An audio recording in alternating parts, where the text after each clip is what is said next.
Então, João, a gente está começando a transmissão ao vivo, ok? Boa noite, pessoal. Vamos dar início aqui à palestra. É um prazer muito grande receber o João Silveira, que é pesquisador visitante de Harvard e da Universidade de Texas em Dallas. O João pesquisa a relação entre arte, ciência e tecnologia e fundou o projeto Arte Ciência Brasil, doutor em Educação, Exclusão e Gestão de Ciências pelo Instituto de Bioquímica Médica da Universidade Federal do Rio de Janeiro. E a gente está interagindo já há algum tempo, né, João, em relação aos projetos de arte e ciência. A gente se encontrou em Harvard também, conversamos bastante lá ano passado, você estava lá full time, e a partir daí surgiu essa ideia de convidar o João para vir para cá e contar um pouquinho dos projetos que ele está fazendo. A dinâmica dessa apresentação vai ser um pouquinho diferente, porque a gente está também com uma transmissão ao vivo aqui, e eu vou convidar a Catarina para explicar a dinâmica, exatamente como vai ser a apresentação, né? Não só porque ela vai acontecer aqui, mas também vai acontecer na internet. Então, o evento de hoje é uma parceria com a rede de pesquisadores que faz esse trabalho de colocar webinários online para pessoas de muitos lugares poderem acompanhar. Então, já fiquei sabendo que tem gente de vários países ouvindo a gente. E a gente vai fazer uma dinâmica um pouquinho diferente por conta disso. Em vez de fazer uma palestra de 40 minutos, como a gente faz normalmente, a gente vai pedir para o João falar 15, 20 minutos, abrir um pouquinho para pergunta, tanto de vocês quanto das pessoas que estão assistindo online. E depois ele vai terminar e falar mais um pouquinho, mais 15, 20 minutos, e aí abre para pergunta de novo. Vocês sintam-se à vontade para fazer perguntas e a gente vai fazer um experimento para ver se funciona nesse formato. João, contigo. Pego esse aqui. Boa tarde, boa noite a todos. Muito obrigado pelo convite, Stevens. Obrigado, Eduardo, por abrir essa oportunidade. É um prazer estar aqui. A gente vem conversando muitas vezes e é um desafio também falar. Eu tenho falado sobre a interação entre arte e ciência por diversos prismas. E a minha formação, muitas pessoas me conhecem mais, meus amigos me conhecem muitas vezes mais pela atuação nas artes, e poucas vezes eu tenho oportunidade de falar da relação da minha área de formação acadêmica. Eu sou farmacêutico bioquímico, e meu interesse principal durante a faculdade e depois na atuação profissional, além da fisiologia, era principalmente na toxicologia clínica. Então, poucas vezes eu tenho feito palestras para um público mais voltado para esse segmento, então é um prazer poder falar sobre isso. E, bom, eu vou falar nessa relação entre arte e ciência, eu vou pegar um pouquinho, alguns conceitos básicos primeiro, que muitas vezes, quando a gente pensa na relação, falta-nos pensar em conceitos básicos. Então, a arte a gente vê como, do latim, ars, habilidade, ciência, talento ou ofício. Um reflexo da capacidade criadora do ser humano, ou o aprendizado acerca das complexidades da matéria. Quando a gente vai estudar a definição de arte, é uma coisa um pouco difícil de você encontrar acordo entre os autores. O maior acordo na definição de arte é que não há uma definição para a arte.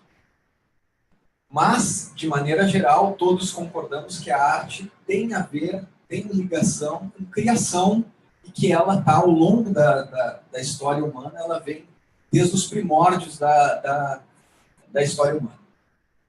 Por outro lado, quando a gente vai pensar na palavra ciência, a gente pensa como ciência como conhecimento, como saber, e a gente que pratica ciência, a gente tem uma ideia de ciência como metodologia.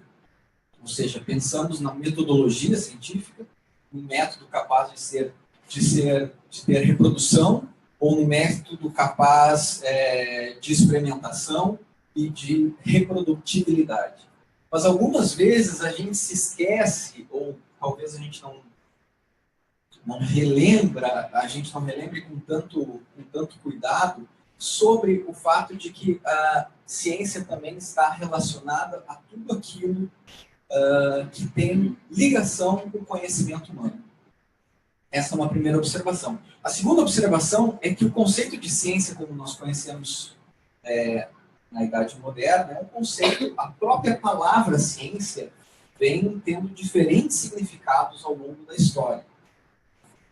Então, para a gente pensar um pouquinho sobre essa relação entre arte e ciência, é bom que a gente pense um pouco na relação dela, na relação entre essas duas áreas ao longo da história. A gente poderia pegar aqui escolher qualquer timeline. Por exemplo, poderia pegar a invenção da escrita na Suméria 3.400 a.C., ou poderia pegar o mundo greco-romano.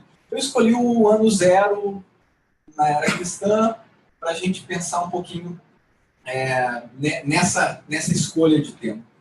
Se a gente parar para pensar, do ano zero até mais ou menos o século XVIII, arte e ciência era uma coisa só, no sentido em que, primeiro, a ciência vem da filosofia. A ciência pode ser dita como uma filha da filosofia. E quem fazia arte, tanto quanto quem fazia ciência, eram as mesmas pessoas. A gente sempre lembra do ícone Leonardo da Vinci, mas esquece de uma série de outros polímatas do mesmo tempo. A gente começa a ter um afastamento entre essas duas áreas, não exatamente na Revolução Científica, porque a Revolução Científica nos faz, na verdade, ter um afastamento dos dogmas e não da arte.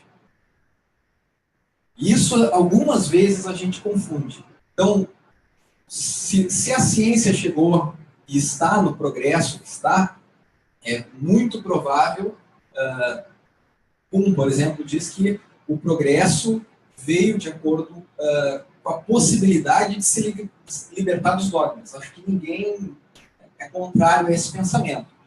Mas a libertação, esse distanciamento com a arte, na verdade, ele começa a acontecer somente no século XIX com o positivismo. Somente a corrente filosófica do positivismo faz esse afastamento definitivo, vamos dizer, entre ciência e arte.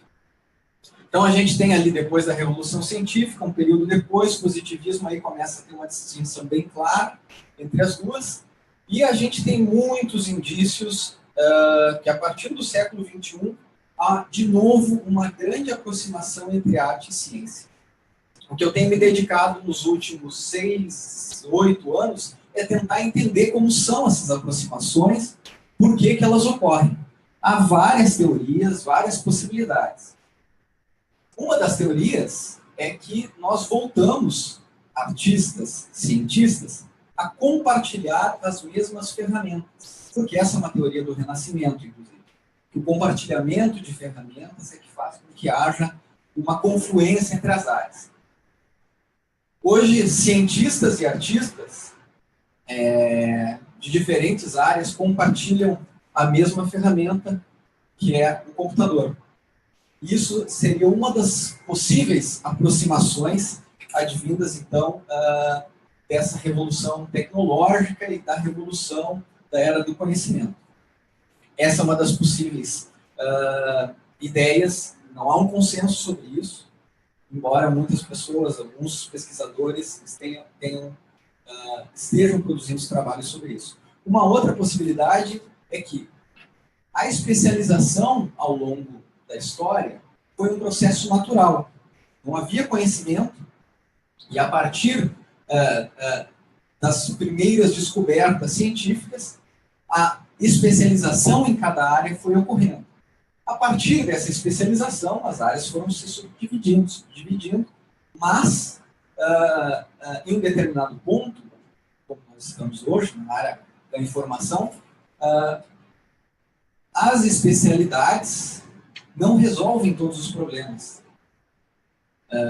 A gente começa a perceber que os problemas estão conectados com outros assuntos ou com outras temáticas, e aí a gente percebe que a complexidade do problema depende de outras áreas para ter as suas soluções. Então, como eu tinha dito, a gente fala sempre de Leonardo da Vinci, mas quando a gente pensa, por exemplo, esse é um pesquisador do século XI, eu não sei falar o nome dele em árabe, Ibn al-Haytham,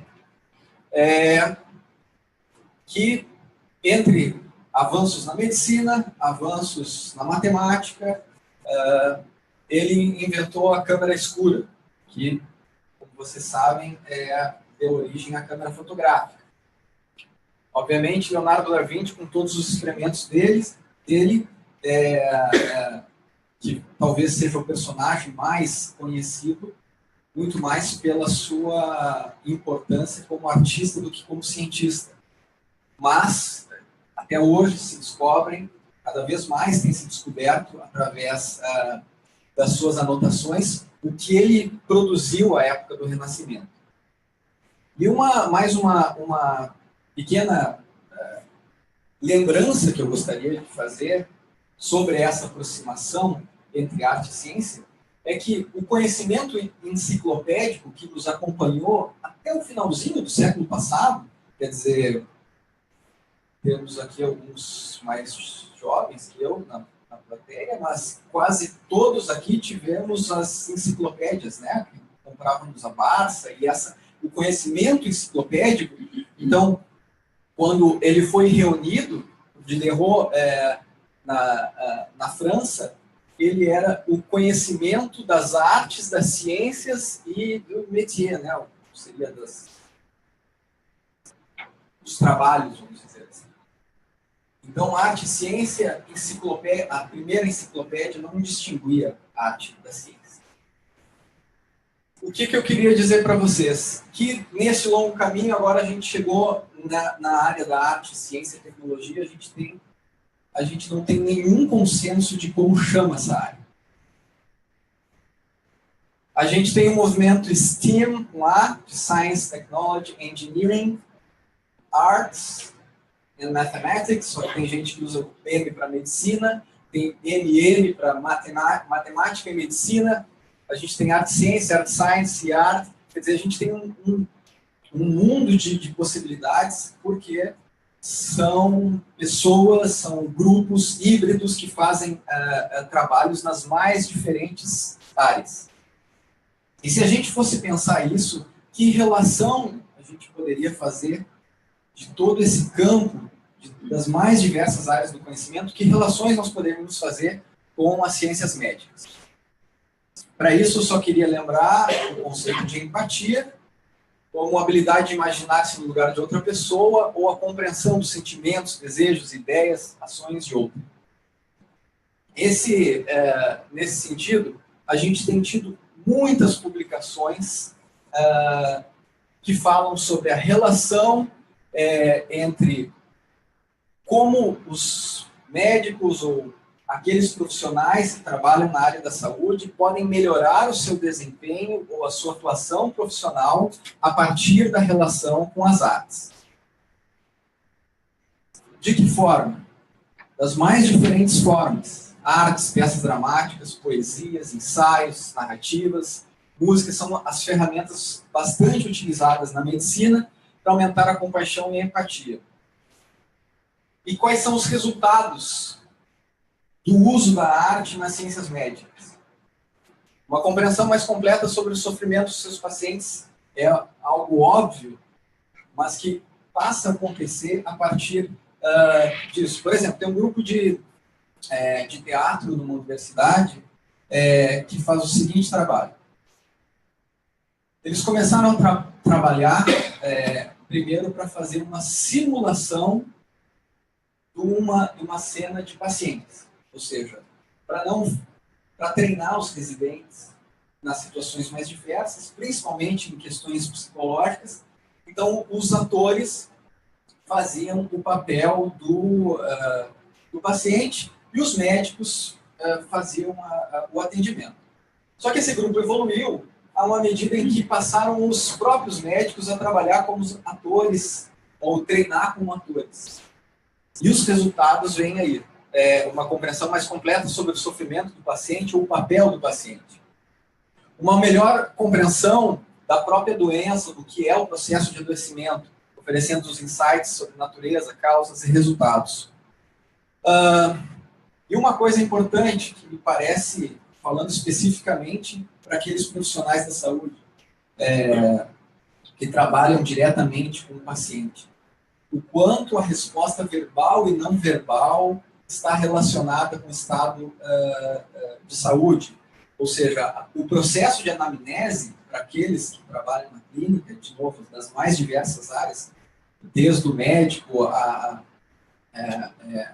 enfermeira, fisioterapeutas, farmacêuticos clínicos, o processo é bastante complexo. Você tem que entender de uma relação que tem a ver desde uma causa orgânica até a questão psicológica, social. Bem como é a arte e ciência, a anamnese me parece uma das partes mais complexas da área médica. E a arte traz muitos insights e muitas melhorias nessa relação e no desempenho dos médicos nesse sentido. Uma outra possibilidade de relação das artes com as ciências médicas é um projeto do Visual Thinking, das estratégias visuais. Que é isso? Simplesmente um grupo de pessoas, um trabalho, esse é um trabalho de uma universidade da Austrália, um grupo de pessoas, estudantes, residentes também, observam juntos uma obra de arte e fazem as observações sobre essa obra coletivamente para saber a percepção visual de cada um.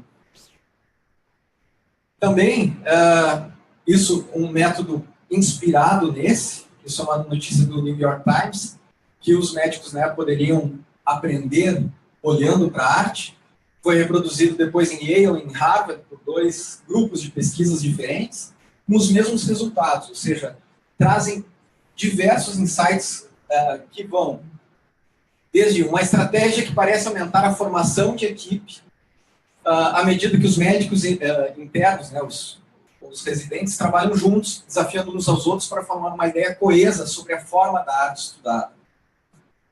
Oferece aos participantes um modelo criativo para ligar sentimentos com observações, para testar e articular e argumentar sobre essas percepções. E ainda oferece uma situação única e criativa no qual o desenvolvimento de habilidades que os médicos precisam no seu trabalho com os pacientes, colegas, mais uma vez falando de colaboração a partir desse trabalho. E como a gente tinha falado antes, a relação da linguagem não verbal. Essa é o final da primeira parte, para a gente conversar um pouco.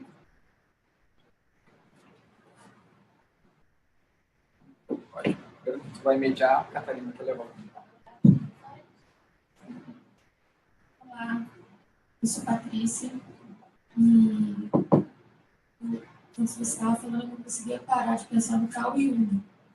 Por conta, quer dizer, a arte foi a forma que ele teve de expressar os próprios achados no processo de individuação dele.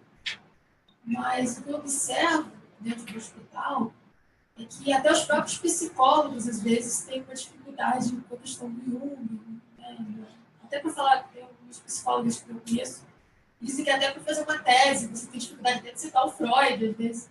Então, eu queria saber, assim, na verdade, me veio a mente, não sei muito bem porque eu queria fazer esse comentário e saber, assim, né, o que você acha, né, da arte ser a forma de expressão de um resultado.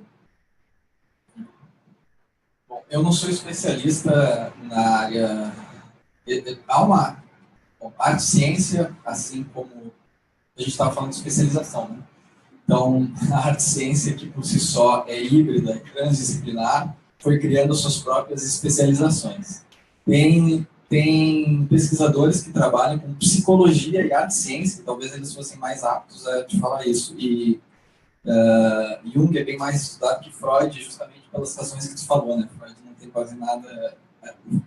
Freud tem literatura, Jung tem muita arte visual. Mas, bom, teve um artigo publicado, não sei se o Jorge está aqui.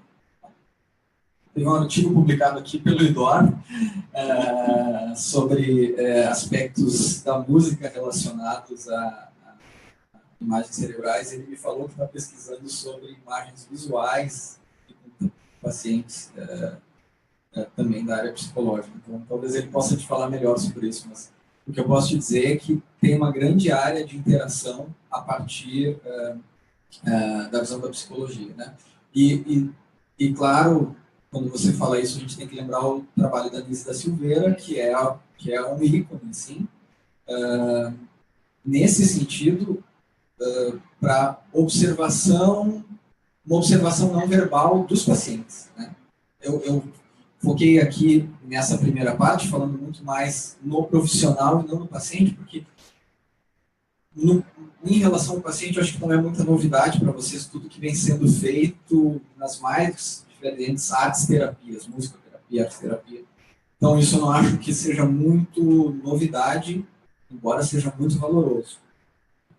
Por isso que eu trouxe o outro lado da moeda aqui, né? O quanto pode afetar os profissionais que fazem.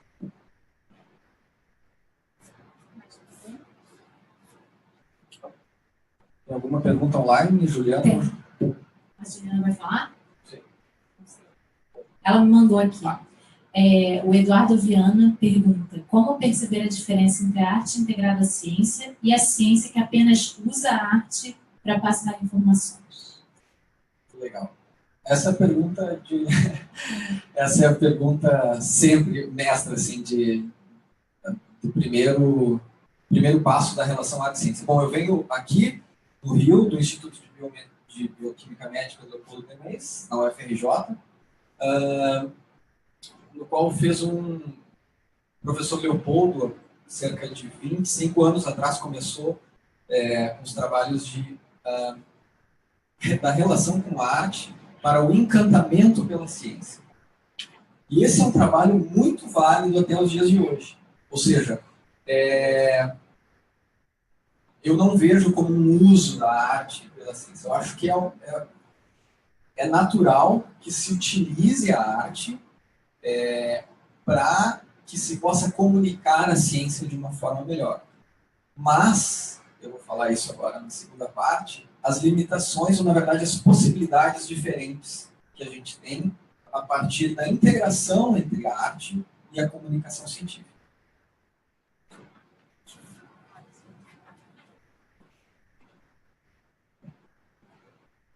Eu mais como cientista, eu senti falta, que você vai falar na segunda parte, um pouco de tangibilizar um pouco mais essa relação com exemplos. Assim, você deu alguns exemplos, mas, por exemplo, como é que está isso no universo das ciências médicas nos Estados Unidos, por exemplo? Eu sei que você, lá em Harvard, quando a gente se encontrou, você mostrou até algumas coisas que estão acontecendo. Então, talvez fosse legal você escrever um pouquinho mais na prática de como que essa relação está sendo benéfica, por exemplo, para uma faculdade de medicina. Posso emendar? Eu queria só emendar uma pergunta que fizeram online, porque eu acho que tem a ver, e você responde as duas juntas. É do Igor Augusto Guzmán. João, você acha que a arte pode aprimorar as habilidades de análise ou diagnóstico utilizando imagens? Sim. Não, sim. Deixa eu ver se é o próximo slide. Mas, na verdade, na área de diagnóstico, quando se fala nesse anterior, quando a gente estava falando lá da análise dos quadros, a primeira coisa que melhora, quando você vê o resultado dessa pesquisa, a primeira coisa que melhora é o pessoal da área de imagem, né? Tanto de ressonância como na verdade, a área de radiologia inteira, né? Que trabalha diretamente com imagem. Isso é o primeiro passo. Agora, respondendo a pergunta do Stevens, que é mais objetiva, eu acho que a gente tem alguns exemplos, eu vou citar alguns exemplos aqui na segunda parte, mais práticos dessa integração, ou de quanto isso pode melhorar a prática médica. E aí a gente precisa extrapolar um pouquinho mais a instrumentação da arte. A gente tem que pensar mais sobre o pensar artístico. Por exemplo, na Universidade de Harvard tem na universidade, na Faculdade de Ciências Médicas, há um grupo de pesquisadores que são todos músicos. Então eles começaram porque eles gostavam de tocar instrumentos e fizeram isso. Só que em algum momento eles começaram a juntar essas duas coisas e escrever sobre isso. eles se deram conta o quanto da prática deles, da prática profissional deles, enquanto pesquisadores, tinha melhorado. Mas os estágios ainda são iniciais ao redor do mundo. Há uma série de centros ao redor do mundo integrando a arte para as mais diversas ciências, inclusive nas ciências médicas. E eu diria que é um boom. Assim, se você procurar, você vai ver praticamente todos os grandes centros de pesquisa. E todos com resultados promissores. Todos transformando a prática, por exemplo, a prática, esses que fazem do visual thinking, então transformando a prática da residência médica, que é algo muito estressante, que é algo que os caras não dormem, estão tentando transformar isso num processo mais humano. Mas essa nova, por isso que eu fiz o timeline, essa relação entre arte e ciência é uma relação nova, redescoberta.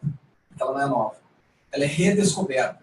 Então, os institutos de pesquisa ao redor do mundo que estão fazendo isso, eu posso citar NASA, Harvard, MIT,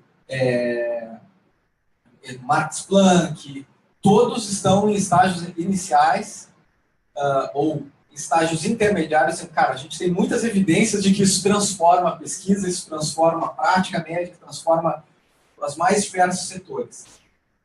Mas a ciência depende muitas vezes, ou na grande maioria das vezes, de quantificação e não de qualificação. Então, as metodologias muitas vezes não batem para ter os mesmos resultados. Então, a gente está num paradigma. E eu vou falar, então, eu posso emendar para a segunda parte já? Então, que a gente vai falar sobre isso. Eu só queria, antes de falar sobre o conceito de tecnologia que a gente vai introduzir agora. Quando a gente fala nessa relação entre arte e ciência, naturalmente acontece tecnologia. Quando a gente passa por uma aplicação do conhecimento técnico científico para fins industriais ou comerciais, isso é dicionário, tá? Conjunto dos termos técnicos de uma arte ou de uma ciência. Quando a gente fala de tecnologia, a gente sempre tem a palavra arte e ciência lá no dicionário mesmo.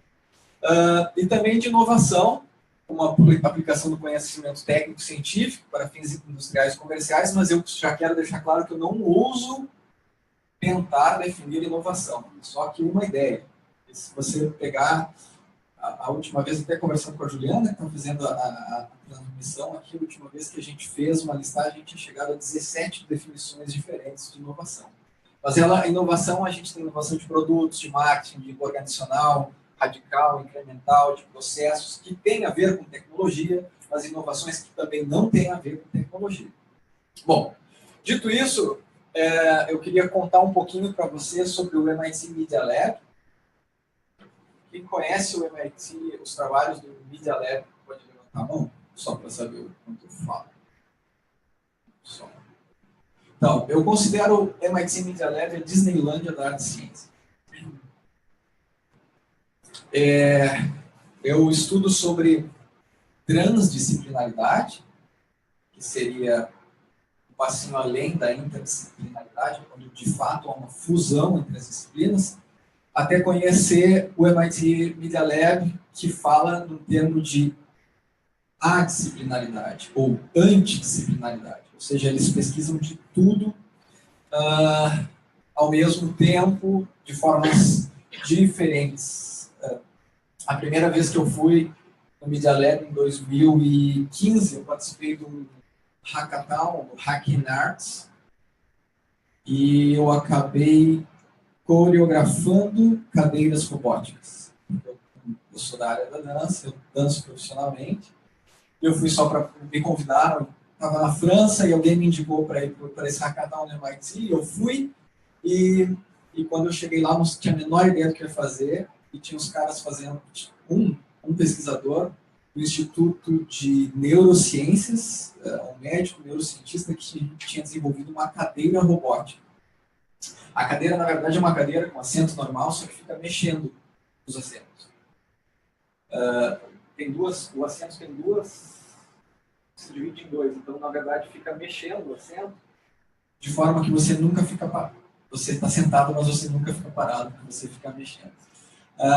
Eu coreografei essas cadeiras, e o trabalho mais do que ter sido não sou programador, mas é um código muito simples de programar. Então, a minha coreografia, mais do que ilustrar aquilo, e aí a gente entra naquela pergunta, foi... A gente esteticamente tentou fazer algo que fosse interessante, mas a partir do processo estético vamos dizer, de divulgar aquele hardware, o processo de desenvolvimento fez com que a gente descobrisse outras formas de programação da cadeira. Então, agora a gente entra numa parte que a gente tem que pensar um pouquinho além, e por isso que é bom dividir essa palestra em duas partes. A gente pensou em resultados imediatos. Agora a gente pode passar para pensar, e isso também responde um pouco para o Stevens, além dos resultados finais, o processo de interação entre arte e ciência transforma o resultado final. Se isso fica um pouco difícil de falar para profissionais que estão lá na ponta trabalhando, para aqueles que fazem pesquisa, estão na bancada todos os dias, sabem a importância do desenvolvimento, a importância do processo até o resultado final. Então, essa é uma das coisas mais interessantes. Deixa eu ver se eu passo, ver se eu fico um pouquinho longo. Um dos trabalhos na área médica, que é feito lá no Media Lab. What forces do they apply on the dance floor? We took those data and we put forth fundamental principles of dance, reflexive dance capability. Esse pesquisador, de um dos 29 laboratórios do MIT Media Lab, ele começou a desenvolver pernas robóticas. E desenvolveu essas pernas, primeiro porque ele as utiliza, então ele desenvolveu, como muita gente também vê na ciência, por interesse próprio, e ele chegou a um patamar de desenvolvimento que ele consegue fazer não só subir escada, mas escalar montanhas, descer montanhas, que é uma coisa muito... descer em ambientes inclinados, que são difíceis. E ele descreve, nesse TED, o quanto a relação com a dança, especificamente, transformou o processo, que era o principal desafio dele. Deixa eu colocar direto na dança. Então, quanto esse processo transformou.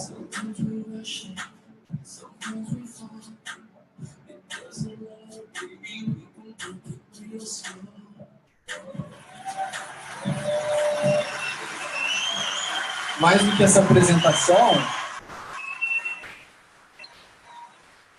essa foi uma aplicação real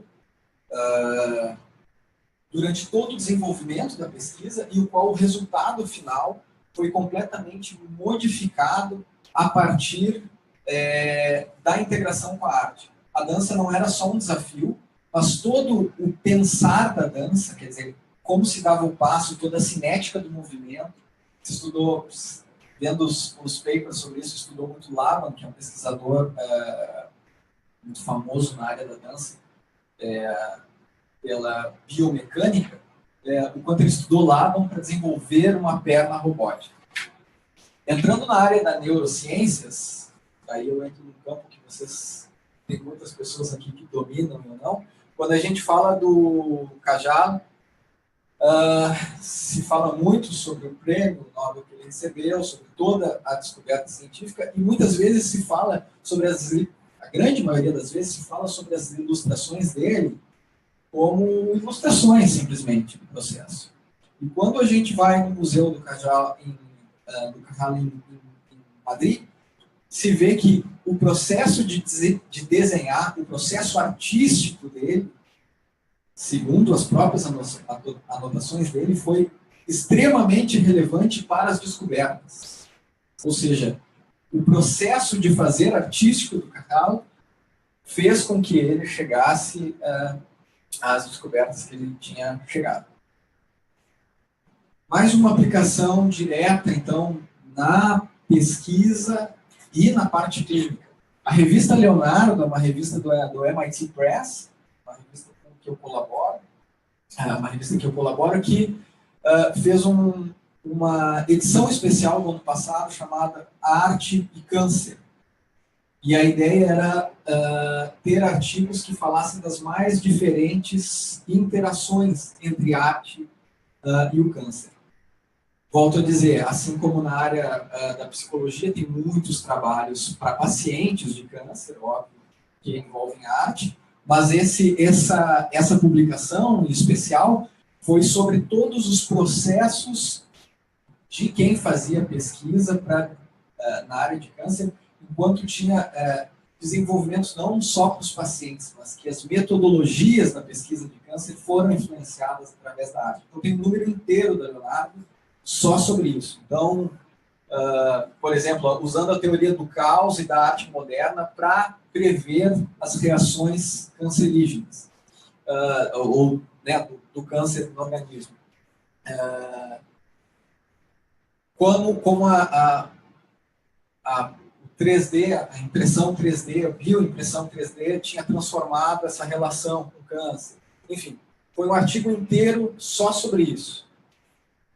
Agora, falando de um caso bem específico, essa talvez seja uma resposta para vocês. Tem uma coisa dentro desse gigantesco mundo da arte, que é o design. Quem é da arte às vezes fica bravo com isso, porque tem designer que diz que não é da arte, a artista que diz que não é designer, mas no campo do STEM, Science Technology, né, o design entra, e em todas as redes de pesquisa, os designers entram para o campo da arte e ciência. E uma das metodologias, ou uma das técnicas desenvolvidas pelos designers, é uma técnica chamada de Design Thinking. Imaginando que, para quem não conhece, Design Thinking é uma técnica de pensamento. O Design Thinking faz você pegar um problema e repensar esse problema em desde a fase inicial até a fase final. Aí você vai me dizer, mas por que design e o que tem a ver com arte nessa história? Eu os convidei no começo dessa segunda parte para refletir um pouquinho além, e é justamente isso. O design traz, nesse caso, o design thinking, o pensamento de design traz uma forma de reflexão do processo do começo até o final. Todos aqueles que trabalham com design thinking, e é muito aplicado no mundo comercial, pensam no processo de ideação, prototipação. Normalmente começa com brainstorming, depois vai para ideação, prototipação, até chegar a um produto final. Mas aqui mais um artigo do New York Times falando sobre o IDEO, é um instituto da Califórnia, criado por um dos maiores designers do mundo, e que esse IDEO tem feito diversos projetos na área médica. Um deles que transformou um processo bastante conhecido nos hospitais, que é a troca de turno. Então, um hospital da Flórida contratou esses designers para repensar, para idealizar ou para fazer um novo design para a troca de turno de médicos e enfermeiras. Por quê? Porque se constatou que na hora das trocas de turno, entre 1 hora, 2 horas antes, até 2 horas depois, era um momento em que mais haviam erros de prescrição, erros de dosagem e todos os erros relacionados à farmacoterapia, ou seja, desde esquecimento da dose até dose diferente. Então, eles repensaram esse processo todo e implementaram um sistema que reduziu a troca, reduziu o tempo de troca de turno e, consequentemente, reduziu todos esses parâmetros. Ou seja, trouxe melhora, os índices baixaram para menos de 5% e os índices eram 20 e poucos, 30 e poucos por cento em trocas de turno. Ou seja, repito para vocês, a gente passa aí, eu comecei lá falando de imagens visuais, o quanto a relação da arte na neurociência, eu mostrei Cajal, mas o pensar artístico, nesse caso o pensar do design, transforma a rotina do hospital no design. Bom, se tudo que eu falei até agora não serviu de nada, ou seja, não convenci vocês, e eu posso estar falando um monte de bobagem, eu vou falar um artigo sobre um artigo publicado pelo Bob Bernstein, da Universidade de Michigan. Ele quis entender o que é criatividade, ou como era a criatividade daqueles vencedores do prêmio Nobel. Aí sempre usa o ícone do Einstein, né, porque ninguém fala da relação dele com a música. Em todas as biografias ele fala muito do quanto a música influenciou ele para desenvolver, e o pensamento artístico desenvolveu ele, mas isso é ignorado, então vamos colocar isso como apenas um dado extra. Então esse estudo fez uma comparação dos vencedores com um cientista médio. Como é que eles fizeram isso? Analisaram a biografia de mais de 200 pesquisadores, pegaram os dados da National Academy of Science, os dados da Royal Society, e fizeram essa comparação. E aí eles chegaram à conclusão que, eu não fiquei falando que eu danço para som para me acabar, mas quem dança, canta ou atua tem 22 vezes mais chance de ser um vencedor de um prêmio desse. Quem tem alguma atuação na poesia e literatura, 12 vezes. Quem tem qualquer relação com as artes visuais é 7 vezes mais apto a ganhar um prêmio do que os outros. Esse artigo chama Arts Foster Scientific Success. Eu posso compartilhar com vocês. A metodologia é muito interessante, mas é uma análise da biografia dessas pessoas e chegou à conclusão de que aqueles que têm práticas artísticas nas suas atividades se tornam naturalmente mais criativos. E se alguém não acredita, eu sempre falo isso para os amigos de fora do Brasil. Se vocês acham que não é preciso criatividade para ser cientista, vai morar no Brasil que você vai. Aí, eu queria só falar de alguns exemplos. Aqui são alguns dos exemplos de laboratórios ao redor do mundo que estão se dedicando exclusivamente a essa interação entre arte, ciência e tecnologia. Simbiótica é talvez o primeiro na Austrália, Artsy Lab é na UCLA, em Los Angeles, o laboratório em Harvard, onde eu estava, e o UTC Dallas, onde eu tenho colaborado. No Brasil, a gente tem, aqui na UFRJ, a gente já tem 3, a gente tem a rede Media Lab do Brasil, ou seja, a gente tem uma gama de pessoas e pesquisadores dedicados a tentar entender essa relação entre arte, ciência e tecnologia, como ela está transformando as ciências, como ela está transformando as artes. Diversos deles estão pensando nas ciências médicas, ou seja, como há esse impacto nas ciências médicas, mas de uma forma geral, a grande maioria está pensando de fato em como resolver problemas complexos e como isso pode impactar a sociedade. Além disso, a gente tem um outro fenômeno recente, que é a realização de residências artísticas por grandes centros de pesquisa.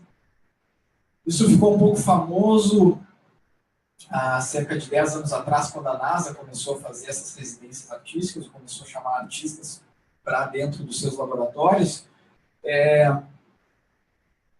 Eu acho que uma das mais famosas, o que todo artista gostaria de ter, é uma no CERN, lá na Suíça, porque eles pagam muito bem para você ficar lá 2 meses e dão toda a estrutura para você pensar como o universo foi, como surgiu o universo, como surgiu a partícula do universo. Você fica lá 2 meses pesquisando. Mas, por exemplo, o Max Planck Institute, todos os anos eles têm residências artísticas, porque eles pensam que colocar artistas e cientistas juntos podem fomentar novos experimentos e novas formas de pensar a ciência. E para falar para vocês o quanto isso é um estudo, isso é algo que está, vamos dizer, na crista da onda, assim, que a National Academy of Science vem se dedicando, desde esse edital de 2015, a tentar entender como a arte, a ciência, eles colocam junto, né, a engenharia e a medicina, quando feitas juntas, estão impactando a sociedade. Eu tenho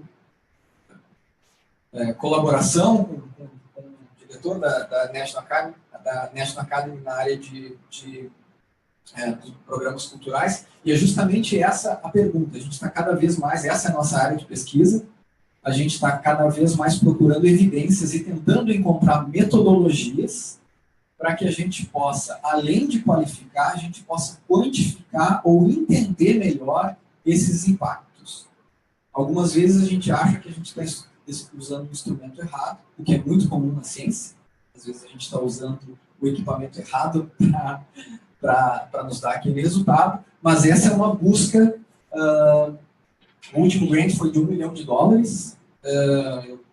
que premiou 10 grupos, justamente para pesquisar isso, para desenvolver os seus projetos, para pesquisar isso. Eu pude participar de 2 reuniões desse grupo, porque o meu mentor lá em Harvard é a pessoa que organiza esse grant para a National Academy, então tive a felicidade de poder acompanhar os últimos trabalhos que estão sendo feitos nessa área, assim.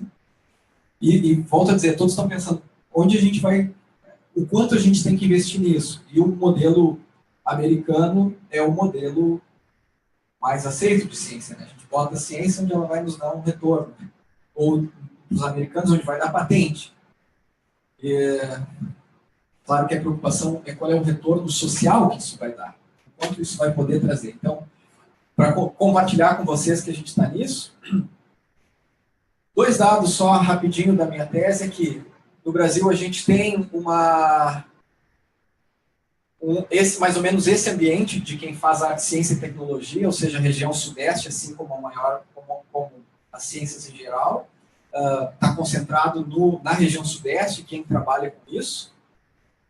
E nas áreas de atuação, aí vem a grande surpresa. Eu falei para vocês tudo isso, botei aqui pelo menos, rapidamente, eu coloquei pelo menos 10 artigos de como a relação entre arte e ciência pode impactar ciências médicas, e a gente não tem nenhum pesquisador na área da saúde atuando na área das ciências da saúde nessa pesquisa com N de 151, que é dedicado à área de integração de ciência e arte, que seja das ciências da saúde. E a gente tem uma grande heterogeneidade acadêmica, há um grande espaço para explorar e fomentar essa aproximação entre arte, ciência e tecnologia no Brasil. Acho que a gente tem um terreno muito fértil para isso. E quem faz isso faz um compartilhamento de metodologias, objetivos e nas mais diversas produções.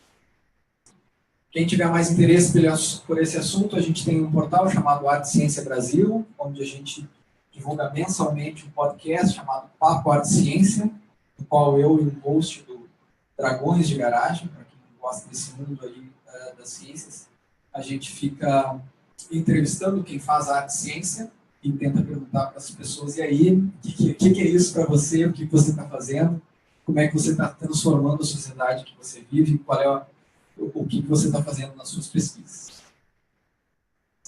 Então, para concluir tudo que eu falei, especificamente a arte mais ciências médicas, a gente tem uma relação com a empatia, melhora o trabalho em equipe, tem a ver com a divulgação e compreensão do conhecimento.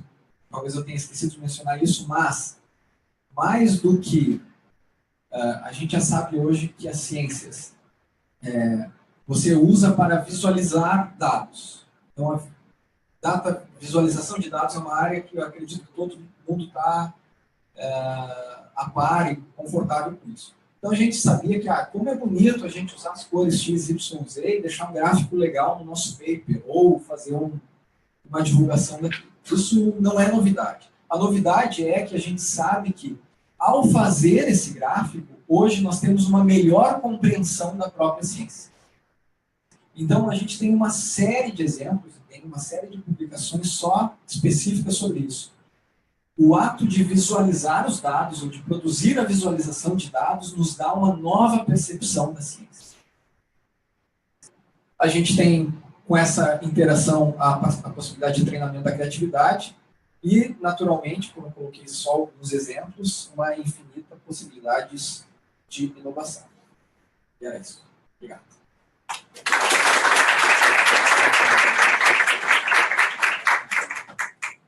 Vou aproveitar que eu estou com o microfone na mão e fazer uma pergunta. Eu queria ouvir um pouco, eu senti falta de ouvir um pouco da sua experiência em Harvard, queria saber, sei lá, um pouco do que você fez lá, de como era o seu dia a dia lá e de como isso transformou você pessoalmente. Para quem conhece Boston, a Harvard fica um pouco... o MIT fica no setor de Cambridge e Harvard fica em outro setor. Mas eu tive a felicidade que o meu laboratório era um laboratório de Harvard, era um laboratório fora de Harvard, do lado do MIT Media Lab. Então, a minha rotina era quase todos os dias indo ao Media Lab, mas eu tive a chance de estar num dos lugares icônicos da ciência e arte no mundo, que é o Le Laboratoire, que foi criado por David Edwards. Ele criou primeiro em Paris, e depois, como ele é professor de Harvard, ele acabou levando para Cambridge. Tem pelo menos 3 pesquisadores da Harvard Medical School que são colaboradores permanentes com ele. Então, a minha rotina era, nos primeiros 15 dias, era sentar na minha mesa e ficar ouvindo o que os outros falavam. Eu estava fone de ouvido várias vezes com o fone de ouvido desligado, assim, só ouvindo como é que as pessoas... Porque, na verdade, o laboratório é um laboratório de criação. De criação do quê? De qualquer coisa. David, com outros colaboradores, ele criou, por exemplo... Ele começou na área de pesquisa, da área farmacêutica, e ele desenvolveu a primeira insulina aerossol nasal. E ela não chegou no mercado na fase 4, acho que um problema, enfim.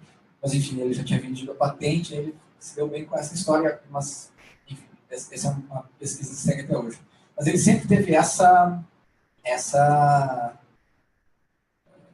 esse gosto pelos aerossóis. Então, ele desenvolveu o Olfone. É a mensagem de olfato. Então, ele criou uma espécie de kit. Você acopla o iPhone. Então, esse kit tem as principais essências. E aí você envia o cheiro daquele lugar. Então, essa é uma das invenções do laboratório.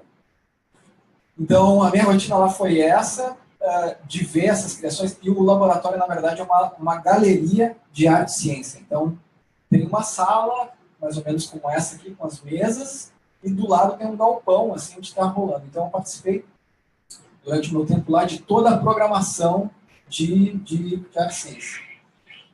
E nessa programação eu conseguia ficar vendo como é que se conectavam artistas e cientistas, como é que eles pensavam sobre isso, quem patrocinava isso.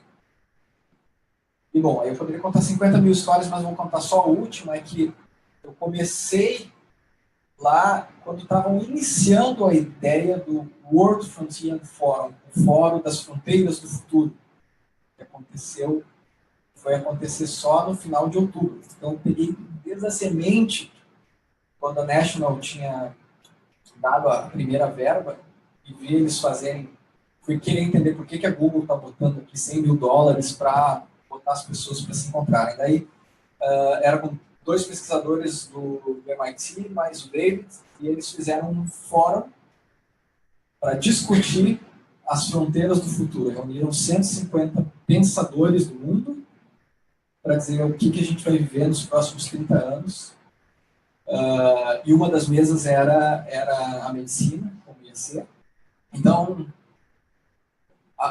o final da minha experiência lá foi meio que lá do interior do Rio Grande do Sul, de Cruz Alta, uma coisa meio dos sonhos, assim. Porque viver com várias pessoas que eu vi em documentários no Netflix, vários esses icônicos assim, né, de todas as áreas estavam lá e eu era mediador de uma mesa. Então, acabou isso. Então, foi uma rotina incrível e que me fez perceber o quanto é importante a gente investir nos processos. Então, vi reuniões com o Google, da MIT, da Harvard Medical School, as pessoas estavam preocupadas em investir em processos, não só naquele resultado final daqui a um mês. As pessoas estão pensando o que a gente vai fazer, como é que a gente vai fazer uma patente daqui a 5 anos, como é que a gente vai ter água potável daqui a 5 anos, como é que a gente vai poder... Vocês sabem que nos Estados Unidos é um problema a saúde pública, por causa não tem saúde pública, né? Ou seja, plano de saúde. Então, todas essas coisas são pensadas E o que eu mais aprendi é que os maiores centros de pesquisa do mundo não veem fronteiras entre as disciplinas.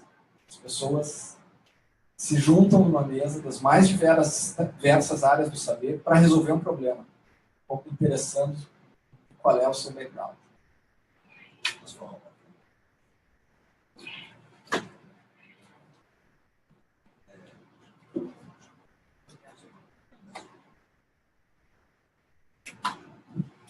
Oi, João. Parabéns. Eu sou Silvio, sou ginecologista, sou chefe de serviço aqui na Santa Casa e da ginecologia oncológica do Mário Prevo. Eu só sinto que a minha mulher não esteja aqui vendo essa tua aula, você vai entender o porquê. Ela diz que eu estou ficando com cara de pastor alemão. E quando você fala de arte, essa mistura de regiões,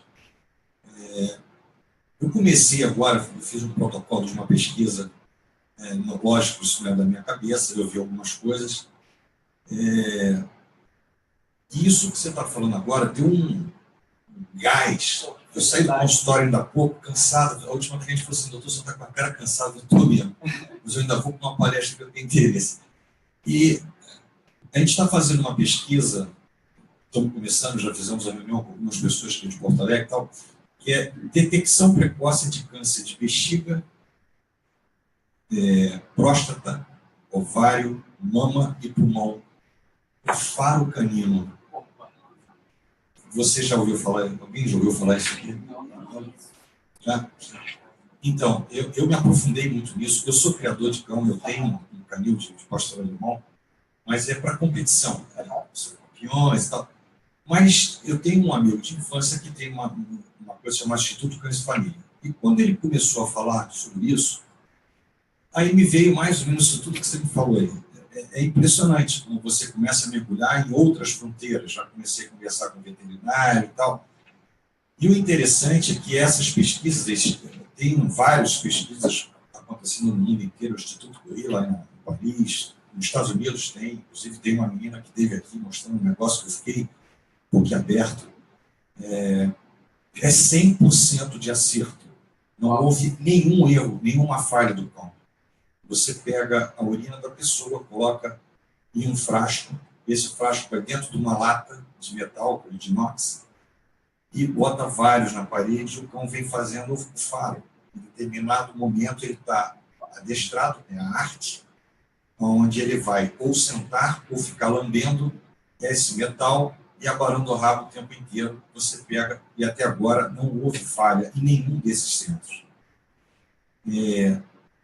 A gente está com uma menina que é americana, ela é veterinária e é da Petco, que é um dos maiores pet shops que tem nos Estados Unidos, e ela veio aqui quando soube dessa pesquisa que a gente está tocando. Quer dizer, o protocolo está praticamente pronto, nós vamos começar a desenvolver, estamos tendo fomentos para isso. E ela treinou, adestrou o cachorro dela para hipo e hiperglicemia. Então, quando ela faz uma hipoglicemia, o cachorro vai até ela e fica cutucando para mostrar a ela que tem algo errado. E ela faz a dosagem e vê que tem a hipoglicemia e ela se alimenta de alguma coisa doce. Se ela está passando mal, efetivamente, ele está adestrado. E ela demonstrou isso no curso que ela veio aqui no Brasil fazer para a gente. Nós chamamos aqui.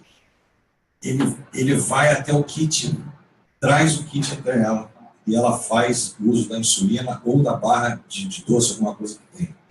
Se ela desmaia e ela fez essa simulação, o cachorro vai até a pessoa mais próxima, pega a pessoa e traz até ela. Ou seja, tem um mundo de coisas além medicina que a gente pode fazer. E isso que você colocou, isso deu um gás, rapaz, assim, fantástico. Eu achei muito interessante. Que bom que eu pude te ajudar, mas eu não sei se você percebe uma observação, sua esposa falou assim, está ficando com cargo de pastor alemão, é que nem uma outra pessoa, se eu fosse conduzir a sua pesquisa, provavelmente não poderia, porque as aptidões tuas que não pareciam, se a gente talvez falasse sobre isso há 10 anos atrás, tu está perdendo o teu tempo para ser o melhor ginecologista se tu ficasse lendo sobre isso em vez de estar cuidando de cachorro. Exato. E aí hoje a gente chega, e é o seu papo da transdisciplinaridade, a gente chega à conclusão que não, você é o melhor médico que você cria cachorro, você é capaz de desenvolver algo que eu não sou capaz de desenvolver, por causa das suas aptidões. Né? Tudo bem que o Mohan falou do pensamento complexo de uma forma muito filosófica, né? Mas se aplica perfeitamente esse caso. O pensamento complexo é capaz de resolver problemas complexos. E, na realidade, assim, a gente já não tem mais dúvida da capacidade do animal para detectar isso. O que eu quero na pesquisa agora é algo que ainda não se descobriu, é o plus. É tentar determinar qual é a substância que alerta contra isso. Isso que talvez seja uma controversia de massa pra caramba. Né? Muito legal. Mas parabéns, né? Adorei a tua aula e ganhei minha semana. Opa, obrigado. Tem uma pergunta online aqui e depois a Luísa, que ela já me pediu. Boa noite, João. Me chamo Pedro Mendes e sou co-líder do Hacking Health no capítulo Campus dos Goitacazes. Promovemos justamente o trabalho integrado entre as áreas de tecnologia, design e saúde. O Hacking Health faz isso nos seus capítulos mundo afora e gostaria de saber qual a sua opinião sobre a integração entre esse triângulo, áreas artísticas, tecnologia e saúde, em ações de aceleração de ideias como hackathons e design jams. Acho que é encomendado, né, a pergunta. É só para fazer propaganda. Eu escrevi um artigo sobre isso. Eu escrevi um artigo sobre inovação através de hackathons, na qual a ideia... eu fiz uma descrição de um hackathon chamado Hacking Arts, que eu falei para vocês que eu coreografei cadeiras robóticas, mas o artigo não é sobre esse projeto. Eu só citei. O artigo é sobre como é o hackathon nesse modelo. Eu acho que o hackathon alguém não conhece hackathon? O modelo de hackathon, levanta a mão. Todo mundo conhece. Não. Hackathon é a mistura da palavra hacker com maratona. Então você pega o ideal hacker, de hackear uma ideia, hackear no sentido de criar, de transcender, de quebrar uma ideia, e numa maratona. Normalmente os hackathons duram 24 horas ou 48 horas. Eu faço lá esse 48 horas porque o primeiro dia era só de treinamentos e o segundo dia de desenvolvimento. Eu acho que é um ambiente, é um dos ambientes que é uma das áreas que eu invisto em educação. Eu espero que, sem a maratona, mas o hackeamento dos hackathons se torne a nossa educação. Ou seja, aí mistura muitas coisas, né? Tem um projeto chamado Jardim de Infância para a Vida Inteira. Quem gosta quem gosta do tema de aprendizagem, inovação, criatividade, eu recomendo muito.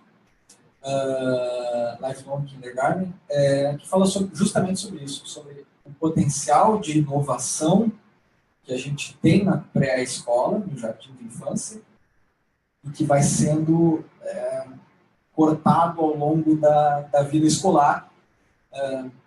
E os hackathons trazem um pouco disso do jardim da infância. Eles fazem com que as pessoas possam, a partir de um problema real e de um tempo determinado, criar uma nova ideia. Para mim é um exemplo de novo, de transdisciplinaridade, de pensamento complexo, de poder resolver a partir de uma equipe multitransdisciplinar.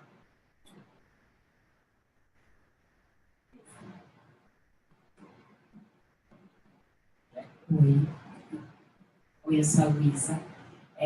Me veio isso, toda a tua fala, assim, essa questão da divulgação científica, como é importante a arte como meio para a ciência comunicar, né? Acho que isso me interessa bastante, assim, tem bastante gente aqui do doutorado que se interessa também na divulgação científica, e acho que a arte é o meio essencial para isso, né? A ciência está muito afastada do público leigo e a nossa linguagem é também bem complexa e a arte entra aí com vídeos, com desenhos, com dança, etc., para comunicar, né? Se você puder comentar sobre isso. Quando eu comecei o projeto de doutorado, a primeira Instituto de Bioquímica Médica tem um setor de divulgação científica, e eu comecei inocentemente tentando entender a relação entre a arte, ciência e a divulgação científica. Nos 6 primeiros meses de projeto, descobri que era muito mais que isso e fui aprofundando para onde eu parei. Mas eu acho que tem duas questões que a gente tem que pensar sobre isso. Primeiro eu e o Luiz falamos sobre isso essa semana, eu e o Stevens conversamos sobre isso já diversas vezes, primeiro, como que quem está dentro da academia, como quem está fazendo ciência, quer se comunicar, tem ideia, filosoficamente, de se comunicar com a sociedade. Então, é preciso, primeiro, que a ciência, de uma maneira geral, pense em sair só do pequeno mundo da ciência e passe a conversar com a sociedade. Essa conversa com a sociedade não é só para levar a ciência para a sociedade. A ciência sempre tem que aprender com a sociedade. Esse é o ideal maior do extensionismo universitário. A gente não vai num lugar, num projeto de extensão, para dar uma coisa para a sociedade. Vai para trocar com a sociedade. A gente vai comunicar algo e aprender algo com a sociedade. Então, dito esse pequeno preâmbulo, que é o quanto a ciência, na era da comunicação e na era do conhecimento, tem que se redescobrir, eu e o Luiz chegamos a uma conclusão há 2 dias atrás, que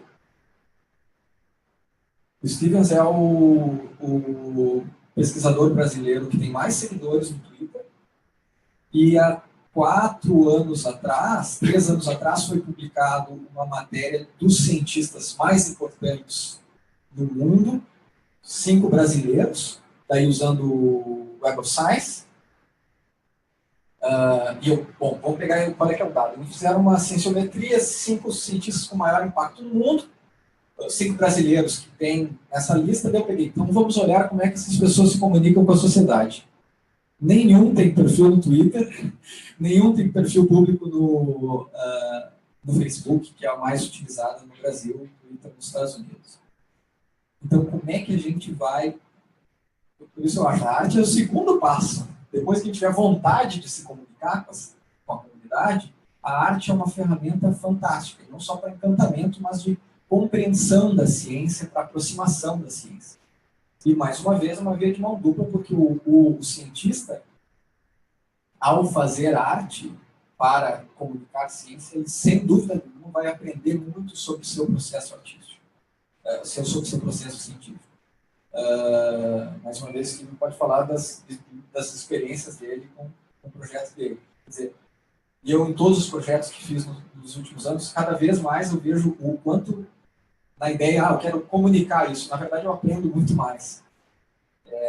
Então, eu acho que a arte tem um imenso papel, uma vez que o cientista entenda o papel social dele, o quanto é importante, quando a gente vê que tem o corte, 44% ou 54% do investimento em ciência e tecnologia foi o tema.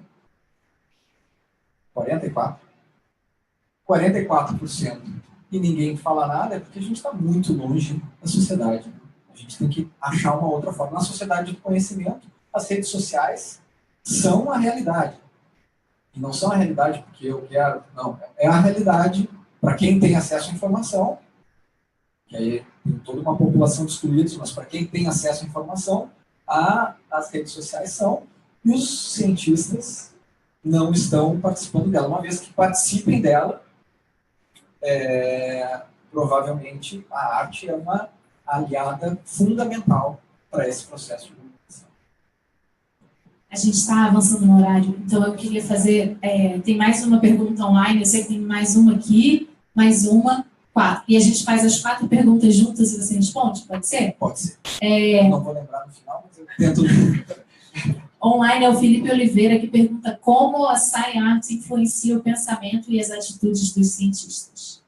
Essa é uma. Meu nome é Jaqueline, sou professora de História da Arte, sou professora da rede municipal, trabalho na secretaria também, trabalho cuidando de professores de arte. E faço doutorado, e a minha pesquisa é sobre avaliação comparativa da criatividade de pacientes, no pré- e pós-operatório. E, assim, sempre houve um estranhamento muito grande da classe médica, né, de o que essa professora de História da Arte está fazendo no nosso meio. Eu recebo essa sua palestra muito bem, e, assim, eu tenho ouvido, né, tenho lido muitas coisas em relação a isso, e o que a gente realmente precisa é fomentar essas informações, né. E quando você até fala da população desses excluídos, a gente trabalha com essa formação dos excluídos, né, e se a gente tem hoje em dia essa violência, principalmente no Rio de Janeiro, por conta dessas questões. Dentro das escolas, nós não conseguimos ter essa gama de informação, porque existe também dentro das escolas uma proibição, não só nas escolas públicas, mas nas particulares também, a proibição do celular, né? Enfim. E aí, outro dia, até comentando isso numa das escolas, falei assim, enquanto a gente não acabar com essa barreira, e ter essa conversa, né, de poder conversar com um colega do lado, trocar ideias, a gente vai continuar fechado, né, na nossa casinha. Mas a questão você mostrou ali, passou em algum momento das cidades inteligentes, né? Existe esse tríplice.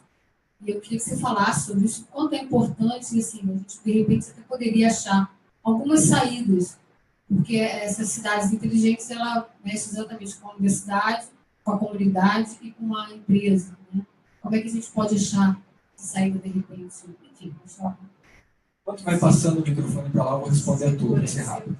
Não, é que houve nosso podcast, o segundo, é só sobre cidades inteligentes, um pesquisador do Media Lab Goiânia, ele acabou entrando na política, virou secretário do município secretário de Ciência, Tecnologia e Inovação do município de Goiânia e implementou a primeira cidade inteligente do Brasil. Ele é um amigo meu, então você vai ter meu contato, ouve o podcast, eu tenho bastante coisa para te compartilhar e colocar em contato com ele. Oi, boa noite. Meu nome é Isabela, eu sou estudante de medicina. E, assim, complementando um pouco da fala da Ana que falou isso de mim, dentro da faculdade de medicina, a discussão ou a entrada sobre humanidades e artes é inexistente, né? E eu percebo, assim, que no nosso modelo aqui no Brasil, dentro da universidade, você estimula pouco a criatividade do aluno, mesmo na área científica, sabe? A gente não tem, a não ser que você se interesse pela área da pesquisa, pela área científica, você não vai ter essa discussão de um artigo, esse pensar criticamente naquilo que se está lendo. O que se tem você vai estudar uma doença, os sintomas são esses, o tratamento é esse, e pronto, e acabou, né? Então, assim, eu vejo esse movimento de entrada da arte dentro da medicina muito importante, tanto para o desenvolvimento, né, do raciocínio clínico, do diagnóstico, e que a gente não fez isso aqui ainda. Eu acho que isso é muito evidente. Na minha universidade, eles mudaram o currículo de um currículo tradicional para um currículo modular, onde não existiria essa fronteira entre as disciplinas. Mas isso não acontece na prática, porque os professores estão tão viciados naquele de ter o seu, né, a minha matéria a mais importante e eu vou ensinar isso e acabou, que eles não conseguem fazer essa integração dos módulos, né? E falando, você falou que não tem nenhum pesquisador da área da saúde fazendo pesquisa nessa área, mas eu sei que tem um grupo na USP, na Faculdade de Medicina da USP, fazendo pesquisa sobre arte e desenvolvimento de empatia nos estudantes. Não sei qual questão de publicação e tal, mas tem esse grupo lá.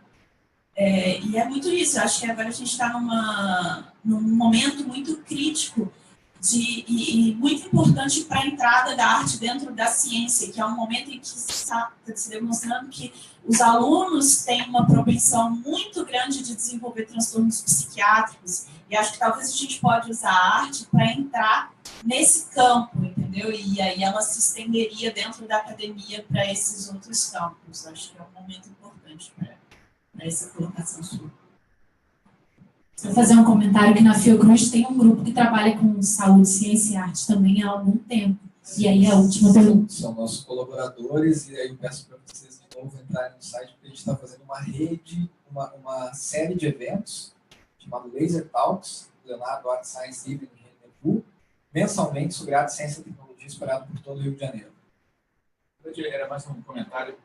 Esse ano está fazendo 50 anos do 2001, Odisseia no Espaço. Né? Então, você estava comentando, você está vindo do tempo em relação a quando que você voltou a ter uma relação mais direta da arte com a ciência. Aí eu comecei a viajar aqui, porque em 65 e 68, que foi quando rodou o filme, o Kubrick ele resolveu convidar o diretor de novos projetos da NASA para ajudar no projeto do filme. Né? E quando você olha o filme hoje em dia, ele continua atual, e apesar de não ter tecnologia para efeitos especiais. Aí me ocorreu que você falou muito da NASA também, que está envolvida. Não sei se é uma coisa que me surgiu agora, se essa retomada tem a ver com o filme do Kubrick. Se você sabe alguma coisa nesse sentido. Não, eu não sei se tem a ver com o filme do Kubrick, mas eu vou pegar a tua só para responder. Tem uma coisa muito legal sobre ciência, porque assim, tem os grupos de arte e ciência que são dedicados, que a grande maioria entrou nesse N51 aí, e muitos, como esse, da USP, que provavelmente não são dedicados a isso, e muita gente que faz. Tem um amigo de Harvard que ele foi fazer, eles trabalham com imagem, e ele foi fazer uma imagem em microscopia eletrônica de espermatozoides, e ele foi fazer com a imagem, ele foi fazer uma espécie de uma sátira a Star Wars, com as imagens do espermatozoide. Nesse processo de criação do filme, lá de Harvard também, eles descobriram uma função do gameta que não, e publicaram um artigo agora. Quer dizer, o processo de fazer o filme deu um insight para uma nova descoberta científica. Mas eu não sei do Odisseia, o que eu sei é que o mundo da arte e ciência é completamente ligado com o mundo da ficção científica. É um mundo inseparável, assim, né? Todo mundo adora, e os contemporâneos do Black Mirror, né? Mas todo mundo adora todos, Blade, todos. Bom, para finalizar, só respondendo a tua pergunta, e acho que finaliza um pouco do que nós estávamos falando, respondendo as duas, na verdade. Primeiro, é muito comum nas escolas que se peça para as crianças não utilizarem o celular, ou utilizar qualquer outra coisa, porque os professores de hoje tiveram uma formação nos últimos 10, 15, 20 anos atrás, onde não havia nada do que há à disposição. A revolução, mais uma vez, a revolução científica e tecnológica dos últimos 20 anos, principalmente, é como nunca houve antes na história da humanidade. Então, o mundo não está preparado para essas mudanças, nem na educação escolar, nem no atendimento médico, porque quem está atendendo hoje foi formado na faculdade de medicina, que tem o mesmo modelo de educação, e os professores de lá são os mesmos professores que foram formados há 20 ou 30 anos atrás. Então, a gente está vivendo num momento de transição. Quando eu falo para vocês exemplos icônicos, eu falo para vocês que tem projetos espalhados pelo mundo inteiro, em todos os continentes, inclusive na África, de projetos inovadores de arte, ciência e tecnologia, não é para a gente ver o Brasil com maus olhos, de jeito nenhum. Eu sou muito otimista em relação ao Brasil. Tanto que a gente tem vários grupos de arte, de interação de arte, ciência e tecnologia, que são grupos de referência no mundo. A questão é que, mesmo nos Estados Unidos, mesmo nesses lugares que eu falei, mesmo Yale, mesmo Stanford, são tradicionais ainda. O modelo de ensino, de se fazer ciência, de se fazer medicina, de se fazer, é tradicional. Alguns grupos estão nesse processo de transição. Alguns grupos, existem vários grupos na educação, que é esse movimento STEAM, e quando você começa a puxar o rabinho, assim, você vai ver da história de quem está trabalhando com educação, quem está trabalhando com medicina, quem está trabalhando com tecnologia, quem está trabalhando com design, quem está trabalhando com... Você vai ver que, na verdade, está todo mundo trabalhando com o mesmo assunto, que é transdisciplinaridade e resolver problemas complexos sem impedir que as crianças usem o celular ou mudando as ciências médicas. Mas é um novo paradigma e que a nossa geração, nós que estamos aqui, está passando, como todos os movimentos históricos, todos os momentos históricos de transformação. Quem está no meio não entende muito, mas só o fato de vocês estarem aqui, 7 da noite, e podiam estar em casa ou podendo estar tomando um chopp na rua, é sinal que vocês todos estão fazendo parte dessa transição. Então, eu sou muito esperançoso e acho que a gente vai fazer um mundo diferente com essas informações. Obrigada, João, por ter vindo. Obrigada. Eu queria agradecer também o pessoal da rede de pesquisadores. Fiquei sabendo aqui que a gente teve 1.250 visualizações do vídeo. Então, muito mais gente do que cabe nesse auditório. Obrigada, Juliana, por possibilitar isso. E boa noite. Obrigado.